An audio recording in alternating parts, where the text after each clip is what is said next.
Assalamualaikum warahmatullahi wabarakatuh. Saya Feni Damayanti, mahasiswi kelas 5C, jurusan Teknik Mesin Politeknik Negeri Jakarta. Pada kesempatan kali ini, saya akan mempresentasikan tentang sistem perpipaan, yang merupakan tugas dari mata kuliah instalasi mesin dari dosen kami yang terhormat, Bapak Dr. Dianta Mustafa Kamal. Berikut topik yang akan kita bahas. Yang pertama, pengertian pipa dan sistem perpipaan. Yang kedua, pemilihan material. Yang ketiga, ketebalan dan dimensi pipa, nominal pipe size, diameter nominal, dan schedule. Dan yang keempat, cara membaca dimensi pipa. Mari kita masuk ke pembahasan yang pertama. Apa itu pipa? Pipa adalah suatu komponen berbentuk silindris yang digunakan untuk memindahkan fluida bertekanan yang didesain sedemikian rupa sesuai dengan spesifikasi material tertentu. Lalu, sistem perpipaan adalah suatu sistem yang digunakan untuk transportasi fluida antar peralatan, equipment, dari suatu tempat ke tempat yang lain, sehingga proses produksi dapat berlangsung. Selanjutnya, mari kita bahas jenis-jenis pipa. Secara umum, pipa dapat dikelompokkan menjadi dua bagian. Yang pertama, pipa tanpa sambungan, seamless steel pipe, dan yang kedua, pipa dengan sambungan las, welded steel pipe. Untuk tekanan yang tinggi, pada umumnya dipakai seamless pipe. Jika pipa welded dipakai pada tekanan tinggi, maka kita harus memperhitungkan terhadap ketebalan dan memperhitungkan efisiensi pengelasan. Pemilihan material pipa. Dalam pemilihan material pipa, kita harus memperhatikan beberapa kriteria di bawah ini. Yang pertama, mechanical properties, termasuk ketahanan untuk menahan static load, dynamic load, dan elastisitas dalam proses manufaktur. Yang kedua, weldability, kemudahan dan kekuatan material pipa dalam proses pengelasan. Yang ketiga, corrosion resistance, kemampuan material dalam menahan korosi. Yang keempat, cost, berhubungan dengan biaya yang harus dikeluarkan per satuan ukuran material. Dan yang kelima, availability, terkait dengan ketersediaan dan supply material pada pasaran, sebagai pertimbangan untuk volume, cadangan, dan biaya. Berikut material pipa. Yang pertama, ferrous metal, carbon steel, stainless steel, alloy steel. Yang kedua, non-ferrous metal, copper alloy, dan aluminium. Dan yang ketiga, non-metal, ada PVC dan HDPE. Selanjutnya, mari kita bahas tentang ketebalan dimensi pipa. Perhatikan gambar berikut. Ukuran pipa dinyatakan dengan NPS, nominal pipe size, merupakan ukuran pipa yang dinyatakan dalam satuan inci. Contohnya pipa 1,5 inci, 3/4 inci, dan 1 inci. Yang kedua, outside diameter, OD, ukuran diameter luar pipa dalam satuan milimeter. Dan yang ketiga, schedule, ukuran ketebalan pipa dalam satuan milimeter.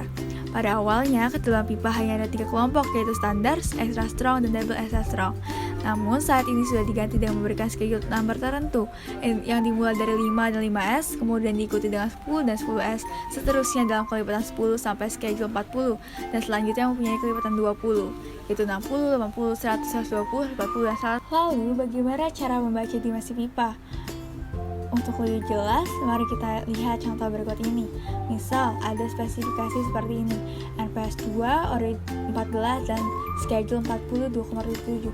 Maksudnya apa sih? Maksudnya yaitu pipa ukuran 2 inci, di mana diameter luarnya itu 14 mm, dan ketebalan dinding pipa untuk schedule 40 sama dengan 2,77 mm.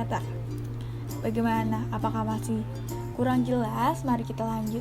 Seperti yang telah kita bahas tadi, NPS, nominal pipe size, menunjukkan ukuran pipa dalam inci, sedang DN, diameter nominal, menunjukkan ukuran pipa dalam milimeter. Untuk penyebutannya, NPS lebih sering digunakan. Jadi, jika kita pergi ke Glodok dan masuk ke toko pipa-pipa, maka biasanya si Koko akan tanya, cari pipa yang berapa inci mas, bukan cari pipa yang berapa mili. Setiap pipa itu kan pasti memiliki diameter dalam, ketebalan, dan diameter luas. Terus, NPS dan DN itu menunjukkan ukuran pipa yang mana? NPS dan DN itu hanya menunjukkan nilai nominal. Gampangnya begini, NPS 10 berarti pipa 10 inch. Itu artinya nilai diameternya sekitar 10 inch. Begitu juga diameter nominal 100, memiliki diameter sekitar 100-an mili. Schedule merupakan kode yang menunjukkan nilai ketebalan pipa, bukan jadwal pipa.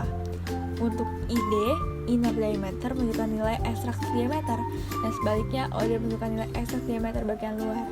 Khusus untuk pipa di atas 12 inch, nilai NPS sama dengan nilai OD-nya. Wall thickness menunjukkan nilai ketebalan pipa atau nilai outside diameter dan side diameter. Nah, selanjutnya mari kita lihat dan perhatikan tabel 5 Dimension Imperial Metric Pipe Chart yang merupakan tabel standar ANSI dan ASME. Gimana? Masih bingung? Mari kita lihat contoh berikut ini. Jika suatu ketika kita diminta untuk memberikan data lengkap dimensi pipa 6 inch, schedule STD4040S, lalu bagaimana caranya? Caranya yaitu dengan melihat tabel baris ketiga. Dengan melihat tabel tersebut, maka kita akan mendapatkan data seperti ini. NPS 6 inch, diameter nominal 150 mm, offset diameter 6,625 inch atau 168,28 mm, schedule STD4040S, wall thickness 0,28 inch, 7,11 mm.